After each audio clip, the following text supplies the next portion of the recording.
말씀 한 끼를 맛있게 먹는 블레싱 원테이블입니다. 여러분 추석 휴가 잘 보내셨나요? 네. 어떤 분이 하늘을 날다 오셨다고. 어떤 거 하고 오신 거예요? 저는 충북 단양이라는 곳에서 패러글라이딩을 타고 왔습니다. 안 무서우셨어요? 처음에 낭떠러지를 보고 달려야 돼요. 그래서 그게 조금 무서워서 처음엔 주저앉았지만 두 번째 때는 하늘을 날아보자 하는 마음으로 눈을 감고 뛰었는데 어느 순간 하늘이더라고요. 재밌었겠다. 너무 꼭 타세요, 여러분. 생각만 해도 약간 소름이 쫙 끼치면서 좀 스릴이 넘치는 것 같아요. 네. 젊은 패기 정말 부럽습니다. 많이 무서운가요? 저는 고소공포증이 없는데도 아, 사실 낭떠러지가 보이는 데를 뛰어가야 되니까 무서울 수밖에 없어요. 진짜 무서워. 롤러코스터보다 무섭나요? 롤러코스터는 이제 안전장비가 있고 앞이가 막혀 있잖아요. 근데 이제 그거는 제 발로 제가 낭떠러지를 뛰어가야 하니까 심지어 그러니까 땅에 발이 떨어져 있는데도 뛰어야 돼요. 그래서 좀 되게 무서웠지. 해보고 싶으네요. 네. 한번. 하세요. 제 버킷리스트 중에 하나입니다. 아 그래요? 다음에 성북 캠핑 슬기로운 캠핑 생활 한번 하시면 어떨까요? 네, 오늘은 저희가 지금 회복 시리즈를 지금 에스겔서에서 계속 하고 있는데요. 오늘은 성전의 회복이라는 제목으로 에스겔서 43장 1절에서 12절까지의 말씀을 가지고 말씀을 해주셨는데요. 이 성전의 회복이라는 말씀을 하시면서 계속 예수님에 대한 이야기를 하셔서 그 예배에 대한 진정한 예배가 무엇인가라는 생각, 그리고 진정한 삶이 무엇인가라는 생각을 좀 해보게 되었어요. 특히나 일반적인 현실에 치우친 삶과 하나님께서 주셨던 그 선지자들에게 주셨던 미래에 대한 그런 희망 또는 비전에 대한 그 부분을 생각을 하면서 어떻게 살아야 되는가라는 생각이 살짝 들었어요. 이 시대에 저는 사실 교육자가 아니라 직장인이기 때문에 현실을 항상 부딪히거든요. 그래서 현실을 보면서 현실과 타협해서 사는 게 맞는가, 아니면 정말 하나님의 나라를 꿈꾸면서 하나님에게 의롭게, 하나님 보시기에 의롭게 사는 게 맞는가라는 갈등이 항상 있는데, 그 부분에서 약간 도전을 주시는 말씀이셨어요. 특히나 오늘 말씀 중에 그 동문으로 하나님께서 들어오셨다, 동쪽에서부터 하나님 들어오셨다라고 하시면서 에스겔서 10장에서 하나님이 떠나셨던 그 모습을 말씀을 해주셨는데, 사실 이 이스라엘 백성들이 포로로 끌려가서 성전이 파괴되고 성전과 멀어져서 하나님과 멀어졌다라고 생각하지만 그게 아니라 사실 하나님의 영이 떠나셨던 것이 가장 큰 문제였는데, 하나님께서 에스겔을 통하여서 내가 다시 찾아오겠다, 너희들에게 오겠다라고 말씀하셔서 그게 굉장히 큰 위로가 되었어요. 그리고 두 번째로는 그 충만하신 예수님이라고 말씀하시면서 그 하나님의 성전을 보여주실 때 하나님의 영광이 그 성전에 가득한 것들을 알게 하셨는데, 되게 그게 감동이었었던 게, 저도 한번 새벽 기도 때 막 기도를 하는데 갑자기 하나님의 영광이 쫙 임하더라고요. 근데 그때 제가 처음 고백한 게, 주여 저는 죄인이로소이다 저를 떠나소서였어요. 그때. 그래서 그때서야 베드로가 왜 그 고백을 했는지 좀 이해가 되더라고요. 하나님의 영이 이렇게 임하니까, 이사야도 그 성경에 보면 하나님의 영이 임했을 때 자기는 못한다고 막 그러잖아요. 자기는 죄인이다. 그러니까 하나님의 영이 충만하면서 그 은혜 가운데 죄를 고백하게 되는 그런 모습들이 있었던 것 같아요. 그리고 세 번째로는 하나님께서 들어오셨던 그 문을 닫으셨다. 그러면서 내가 이제 영원히 함께 할 것이다. 굉장히 큰 은혜인 게, 저희가 일반인들은 신앙생활 하면서도 내가 하나님을 떠났어라는 이야기를 자주 하시는 분들을 봤어요. 근데 사실은 저는 그렇게 생각하거든요. 이렇게 우리가 손을 잡잖아요. 손을 잡는데 한 사람이 손을 놔도 다른 사람이 안 놓으면 그 손은 떨어지는 게 아니잖아요. 저희가 이제 일반인 친구들을 만날 때 저는 하나님을 떠났어요라고 말하는 친구들한테 너는 그 손을 놔도 하나님은 손을 놓지 않으셔. 나 그 얘기를 하는데 그 마음이 느껴졌어요. 하나님이 나오셨던, 이미 처음에 떠나셨던 그 문을 닫고 어떻게 하든지 어떤 상황이든지 내가 너와 함께 하겠다. 그것이 성전의 회복이면서 또한 우리가 성전된 우리들의 회복이기도 하고, 또 하나님의 임재가 있는 예배의 회복이기도 하구나라는 생각을 했는데요. 사실 이 성경의 구약과 신약으로 나눠졌는데, 제가 성경을 읽을 때는 구약의 굉장히 큰 흐름은 성전인 것 같아요. 성막 또는 성전. 그래서 오늘 40장 저희가 다룰 내용이 40장에서 46장인데 40장에서 46장까지 굉장히 세세하게 성전에 대한 기록들이 나오잖아요. 네. 근데 왜 하나님이 하필 이 에스겔에게 이때쯤에 성전을 계시하신 걸까요? 박성준 도사님. 먼저 에스겔 40장 1절 말씀을 보면은 이제 에스겔 선지자는 바벨론으로 잡혀온 지 25년째 되는 해에 성전 계시를 이제 받습니다. 그래서 이제 에스겔 선지자는 이제 2차 때 바벨론 포로 2차 때 잡혀왔고 또 이제 BC 605년 1차 때 바벨론으로 포로로 왔던 사람들의 처지에는 이제 포로 생활 33년까지 이제 계산할 수 있는데요.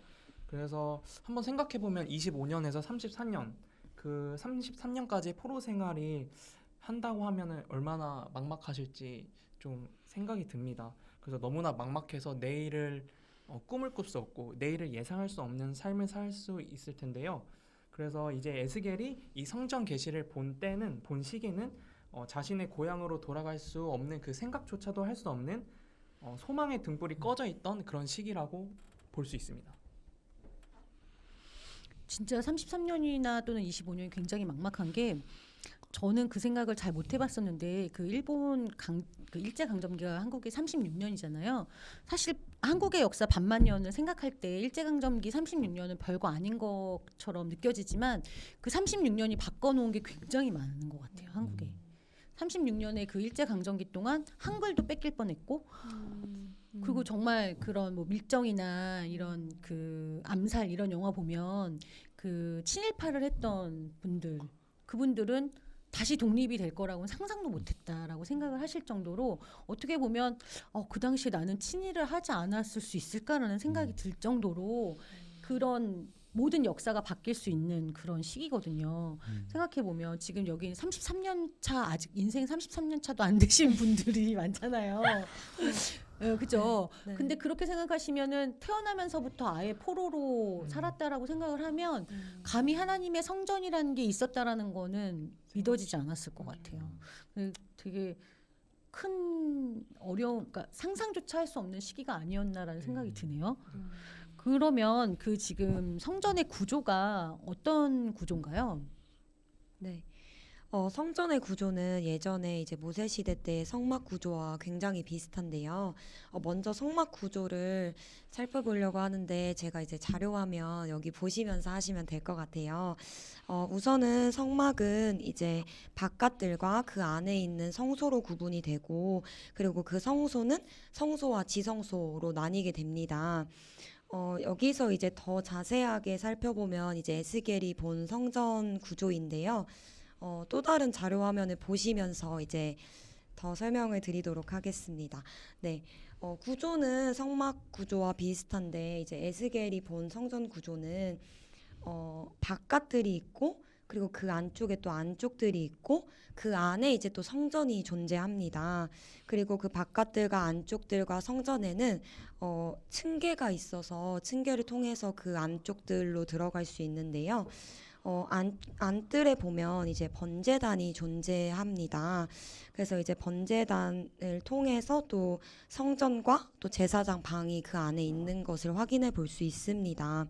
그래서 에스겔 40장에서 42장을 보시면 이제 바깥뜰, 안뜰, 그리고 현관문 이렇게 문이 존재하는데요.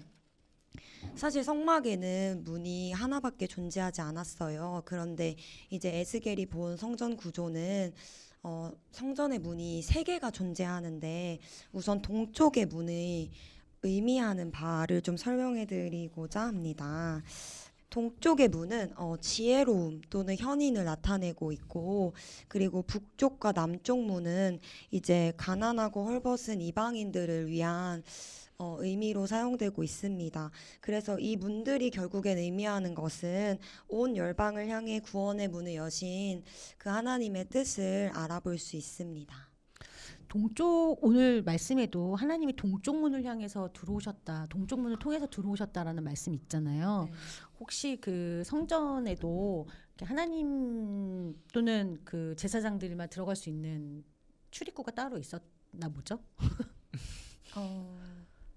네. 그렇게 해석을 해도 뭐가? 될까요? 그 사실 성전 안뜰을 보시면 이제 제사장 방이 존재를 하는데 이제 레위 지파들과 제사장들만이 들어갈 수 있는 공간이라고 생각하시면 될 것 약간 같습니다. 좀 거룩하게 구별된 네. 공간이 따로 있었다는 거군요. 그 외에도 다른 구조물들이 이 성전에는 아까 자료 보니까 있는 것 같은데요. 네, 먼저 이 에스겔 성전을 비교적 쉽게 좀 이해하려면 방금 안예은 전도사님께서 문에 대해서 설명하신 것처럼 이제 에스겔 성전은 그 전체로 이제 담, 문, 뭐 창, 현관으로 이제 가득 차 있는데요. 먼저 그 담을 살펴보면 에스겔 42장 20절에 이제 담은 거룩한 곳과 속된 것을 완전히 구분한다고 나와 있습니다. 또 그 방이라고 나와 있죠. 그 안뜰의 제사장의 방은 이제 제사장들이 맡은 그 사명을 이제 완수하기 위한 거룩한 장소를 의미한다고 합니다. 그래서 이제 성전의 구조들 중에서 예를 들어서 담을 통해서 우리가 한번 적용해야 될 것은 이제 담은 아까 말씀하셨듯이 속된 것을 구분한다고 했잖아요.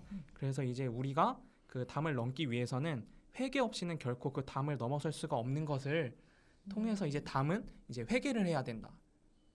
네, 회개를 통해서 우리는 그 담을 넘어설 수 있다라고 한번 적용을 하면 좋지 않을까 생각을 해봅니다. 그래서 결국에는 이제 그 성전의 각 구조마다 이루어지는 모든 사역들이 이제 그 성막의 성소와 지성소 역할을 한다고 알 수 있지 않을까요? 네. 질문인가요? 답변인가요? 답변입니다. 네. 그러면은 방들은 어떤 방들이 있었어요? 제가 조사해 본 바로는 방에는 제사장의 방만 이렇게 보이거든요. 네. 그래서 그럼 제사장이 뭐 옷을 갈아입거나 이런 식의 네. 활동을 할 수 있는 그런 방이 있었나 보군요. 네. 근데 제사장 방도 있었는데 네. 이제 성전의 안쪽들에 보면 재물을 씻는 방도 여기 있다고 아. 나와 있더라고요.